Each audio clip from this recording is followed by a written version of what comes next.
Fala pessoal, Prof. Renan aqui, trazendo para vocês mais um vídeo resolvendo questões da prova da CPA 10 e da CPA 20.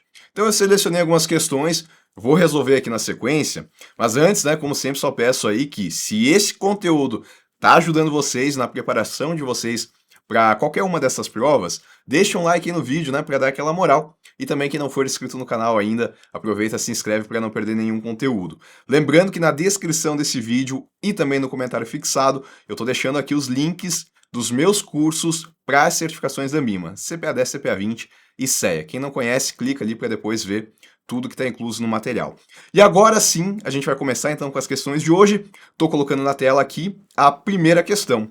E ela diz o seguinte: são funções do Conselho Monetário Nacional, órgão normativo máximo do sistema financeiro, Então vamos lá, vamos analisar aqui as assertivas.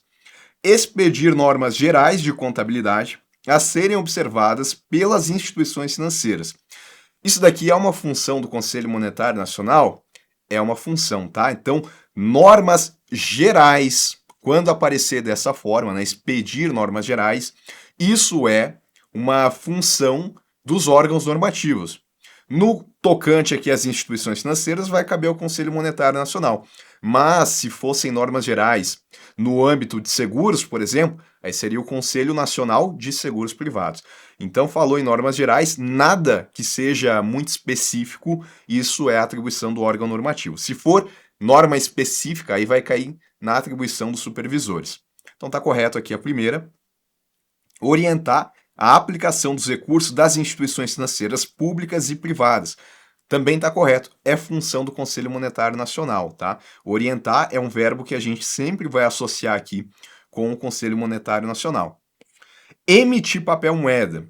Aí, aqui a gente já não tem uma atribuição do Conselho Monetário Nacional, tá? Falou em fazer alguma coisa, executar, imprimir moeda, nesse caso aqui, emitir moeda, aí a gente está falando já de uma atribuição que não é do Conselho, é do Banco Central. Então a gente elimina aqui a terceira assertiva e definir o percentual dos depósitos compulsórios também vai ser uma atribuição do Banco Central e não do Conselho. Então tenham sempre cuidado, tá? Reforcem isso se vocês daqui a pouco ficaram em dúvida em alguma dessas assertivas aqui, ainda que vocês tenham acertado, mas se vocês ficaram com dúvidas, revisem as atribuições do Conselho Monetário Nacional e do Banco Central, porque isso cai bastante nas provas da Ambima. Então, dito isso, a gente pode marcar aqui a letra B. 1 e 2 estão corretas. A integridade do mercado financeiro depende diretamente da conduta ética dos profissionais certificados. Assim, é correto afirmar que esse daqui é um conteúdo que está sendo cobrado recentemente nas provas da Ambima, tá? Que é lá do Código de Conduta da Ambima. Vamos lá então. Então a gente tem que pensar aqui nesse contexto de ética.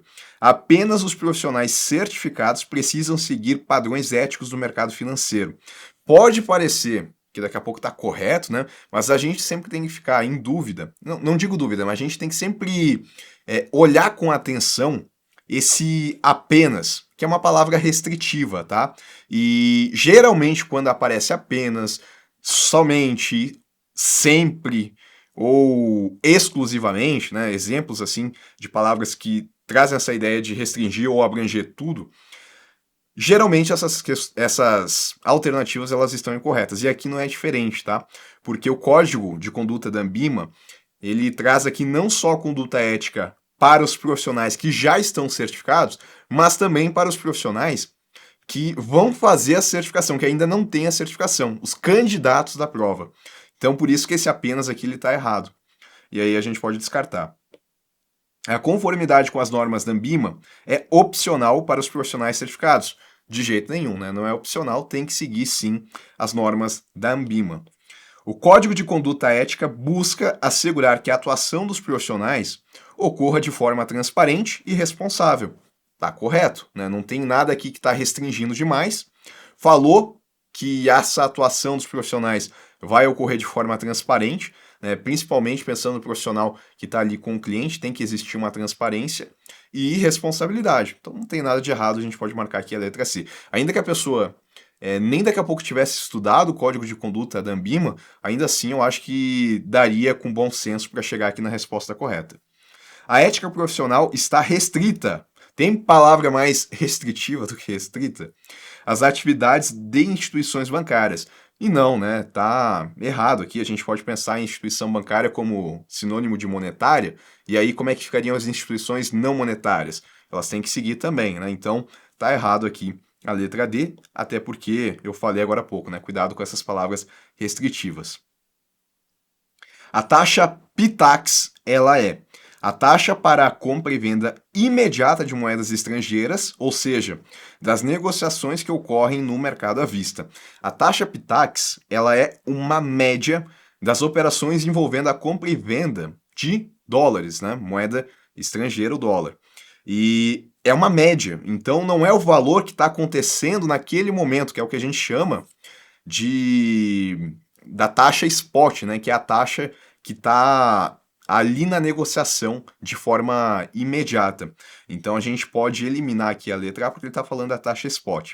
A taxa média das operações de financiamento lastreadas em títulos públicos federais em um dia realizados no Selic. Cuidado, né? Essa é outra taxa, não é PTAX. A taxa média dessas operações envolvendo títulos públicos federais é a conhecida taxa Selic Over. Então, se a pessoa só lembrar do média aqui, ela pode se dar mal. A média das taxas de juros negociadas no mercado secundário com LTN aplicado no redutor. Também é outra coisa, né? Não tem a ver aqui com a PTAX, que a gente tem que associar com o dólar.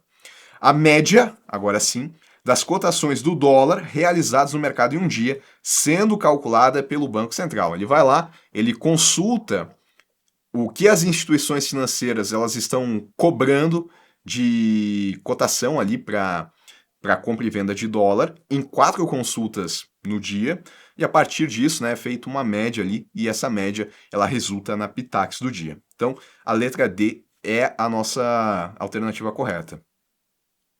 A cobrança de imposto de renda em títulos públicos federais. Existiu uma discussão aí de que poderia mudar essa tributação, mas pelo menos até agora vai continuar igual. Não só em títulos públicos, né, mas em vários títulos aí de renda fixa a gente poderia ter tido uma mudança, não teve e continua igual. Então, para a gente reforçar aqui, o pagamento do imposto é de responsabilidade do investidor através de DARF. E não, aonde que a gente vai ter isso de responsabilidade do próprio investidor de recolher o imposto de renda? Isso vai acontecer quando ele, por exemplo, negociar com ações. Aí ele vai ter que ver o lucro que ele teve, ele vai ter que declarar e fazer o pagamento, se existir ali lucro, né, que exceda a isenção mensal, e ele vai ter que fazer o pagamento através de DARF. Mas isso não acontece com títulos públicos federais e outros títulos de renda fixa também, né? Aqui o pagamento de imposto ele é recolhido direto na fonte, é a fonte pagadora que vai recolher. Então tá errado aqui a letra A. A alíquota cobrada reduz conforme o tempo de aplicação com um mínimo de 15%. E isso está correto, né? É aqui que a gente poderia ter tido uma mudança nas alíquotas e não teve. Continua a famosa tabela regressiva que a gente tem para vários investimentos em renda fixa, que ela começa assim, ela vai de 0 a 180 dias, 181 a 360, 361 a 720 e mais de 720 dias. Aí a gente tem alíquotas que são regressivas, começando em 22,5% de imposto de renda, 20%, 17,5% e chegando no limite aqui de 15%. Então, se a pessoa ela deixou, por exemplo, o dinheiro dela aplicado por mais de 720 dias, né, 721, 25, 1.000 dias que seja, a menor alíquota que ela vai ter é de 15%. Agora, se ela deixar até 180 dias, aí ela vai pagar 22,5% de imposto sobre o lucro obtido. Então, a alíquota cobrada reduz conforme o tempo de aplicação? Reduz. Com um mínimo de 15%. Tá certo, né? Então, letra B, o gabarito. É cobrada uma alíquota fixa de 15%? Não, a gente segue a tabela regressiva. O fato gerador é o resgate no vencimento do título. Não necessariamente. O fato gerador pode ser também um pagamento de cupons. Né? Então, por exemplo, né, eu tenho um título aqui que o investidor foi lá, colocou o dinheiro dele, né, colocou aqui 10 mil reais, por exemplo, e aí vai ter a data de vencimento, quando ele vai receber o principal mais os juros, que pode ser aqui, vamos supor, 10.600, mas ele pode ter cupons semestrais em títulos públicos federais. Então esses cupons, eles são semestrais, ele pode ter um cupom aqui, colocar 600 também, aí um outro cupom aqui de 600 e assim por diante. Em cada um desses cupons, ele também vai ter que fazer o pagamento do imposto de renda, vai incidir uma alíquota aqui de acordo com o tempo desses cupons, até que depois de 720 dias vai ficar em 15%, dependendo aí, né, do tempo do título. Então, o fato gerador pode ser o pagamento dos cupons, ou então lá no vencimento, que é o que ele colocou aqui. Lá no vencimento, aí ele vai receber o principal mais os juros relacionados a esse último pagamento, se for um título com cupons, né? Porque se não tiver cupons, se for um outro título que a gente chama de zero cupom, aí tudo bem, aí o fato gerador vai acontecer só no resgate mesmo, né? Vamos supor que aqui ele receberia 12.600. Porque aqui ele não recebeu nenhum cupom, ele recebeu tudo no final. Mas como existe a possibilidade em títulos públicos federais de eu ter o pagamento de cupons, então eu posso falar que o fato gerador ele pode acontecer no pagamento de cupons ou no vencimento. Então, por isso que está errado aqui, né? Porque ele fala só no vencimento. Para os fundos de investimentos classificados como de curto prazo, a alíquota de imposto de renda. É mais uma questão aí sobre imposto de renda. Não sei se vocês gostam do tema, mas né, para a prova tem que saber. Então, a gente tem os fundos de investimento de curto e longo prazo, de acordo com a classificação da Receita Federal. E o que muda em termos de tributação? Quando ele for de curto prazo, ele vai também ter uma tributação que segue uma tabela regressiva, só que essa tabela regressiva, ela só vai pela metade, né? Então ela vai de 0 a 180 dias, igual a gente viu ali na questão passada, e vai de 181 a 360 e termina aqui. Então a alíquota ou ela vai ser de 22,5% ou 20%. Isso para os fundos de investimento que são classificados como de curto prazo, segundo a Receita Federal. Eu vou colocar aqui, ó, curto prazo. Agora, fundos de investimento de longo prazo, aí é o que a gente tem lá, né? Para não escrever tudo de novo, eu vou pegar isso daqui e vou colar aqui, né? Então, lembrem dessa diferença aqui entre os dois fundos. Ó, curto prazo, longo prazo. Aí a alíquota menor é de 15%, tá? Aqui é 20%. Então, varia de 15 a 22,5%? Não. Né? Varia de 20 a 22,5%. Por isso que a gente vai marcar aqui a letra B. Não é de 15% e nem de 22,5%, porque daí seria uma alíquota fixa, que é o que a gente não tem para esses fundos classificados como de curto e longo prazo. Para o investidor que faz sua declaração de imposto de renda pelo modelo completo, o percentual máximo para a dedução da base de cálculo de imposto de renda para o investidor em um PGBL será de até. Aí a gente tem que lembrar o seguinte, né?